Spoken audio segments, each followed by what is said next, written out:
This is Measuring Blood Oxygen Levels by Maxwell, Jolie, Elizabeth, Cooper, and Andy. So for starters, at the most basic level, oxygen is incredibly important for the everyday life of humans. Blood oxygen levels can tell you how well your body can absorb and use the oxygen that your body is breathing in and taking in. Healthy levels are typically above 90% blood oxygen saturation, and blood oxygen levels can indicate and or precede a health issue. So it is crucial and extremely important for scientists and doctors in the medical field to be able to quickly and accurately measure blood oxygen levels. So the ability to have accurate and reliable blood oxygen levels is extremely important for treating a variety of ailments, one of which recently has been extremely important has been COVID-19, as it can lead to potentially fatal hypoxia. Hypoxia is when your body is deprived of the necessary oxygen for survival, and cerebral palsy can actually cause permanent brain damage in under 6 minutes, which is why it is crucial to have quick and reliable measurements. Local oxygen measurements can determine tumor growth, and early detection can significantly increase beneficial outcomes.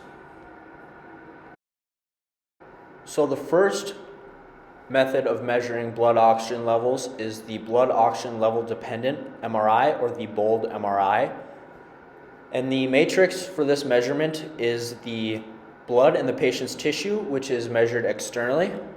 So basically how this method works is it uses a magnetic field to measure the amount of oxygen in the blood, and it uses the differences in the ability of the magnetism of oxyhemoglobin and deoxyhemoglobin in the red blood cells. The spin-spin relaxation rate is measured, and its close relationship to the partial pressure of oxygen in the blood is used to calculate the oxygen levels. The partial pressure of oxygen in the tissue is in equilibrium with the partial pressure of the oxygen in the blood, and it is used to measure oxygenation in tumors, track tumor growth, measure brain activity. Increased brain activity is correlated with increased oxygenation, and it is used for functional MRI brain imaging. There are definitely some pros and cons to the BOLD MRI scanning method. Some pros are that this method is location specific and can target specific areas to take oxygenation levels measurements. So this can be used to track tumor growth and brain activity, which is extremely useful. It also has relatively low sensitivity, so it can detect minimal oxygen levels. Also, there's no sample preparation required, which is extremely beneficial. Some of the limitations, however, is that the instrument is quite costly.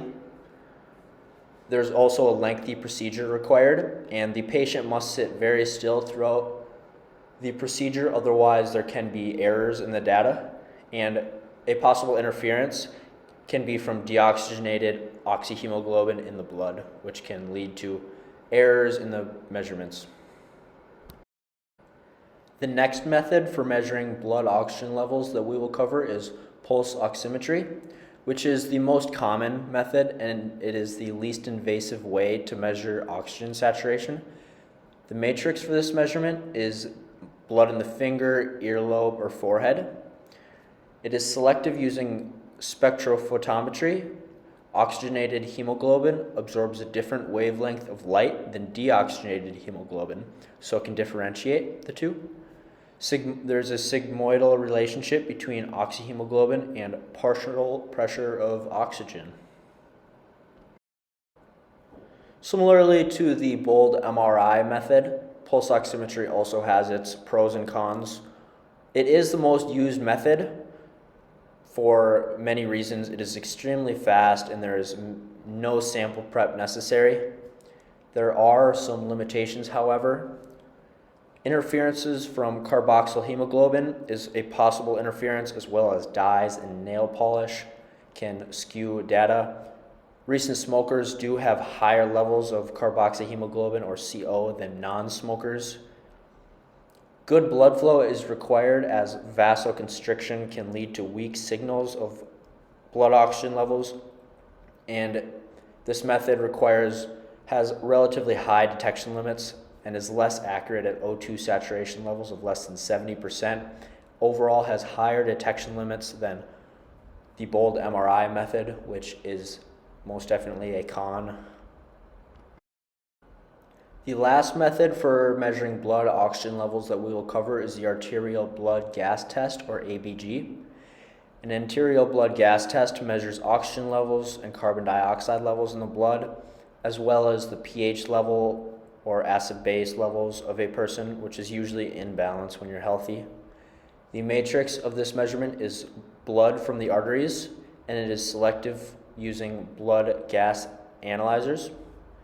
It is capable of measuring pH levels of blood, O2, CO2 levels, and bicarbonate concentrations in the blood. Some useful pros of this method is that there are very few interferences, and it is relatively fast to get results, about 15 minutes maximum. Some limitations, however, is that more sample prep is required and an actual blood sample is required to be taken. It is more invasive than the other methods.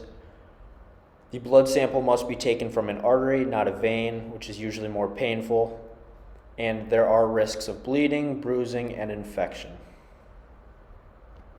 Detection limits are also the highest for this method, and it is poorer for measuring oxygen levels. This is a diagram of where blood is typically drawn from. This diagram shows the common areas a doctor may take a blood sample from if running this test. The typical areas, usually the blood sample is taken from the wrist, but it can also be taken from an artery in the groin or on the inside of the arm above the elbow crease. And this blood sample is then taken and put through a blood gas analyzer to retrieve the data. So in conclusion, being able to measure oxygen levels quickly and accurately is extremely important in a variety of medical situations. There are definitely trade-offs between localized and quick results and more drawn-out, slow results, such as the Bold MRI. There are many uses and methods to measure blood oxygen levels. Each method gives different useful clinical indications for treatment. The common methods are the Bold MRI, pulse oximetry, and an ABG test. Accurate, fast readings allow for prompt, potentially life-saving treatments. Here are our references. Thank you.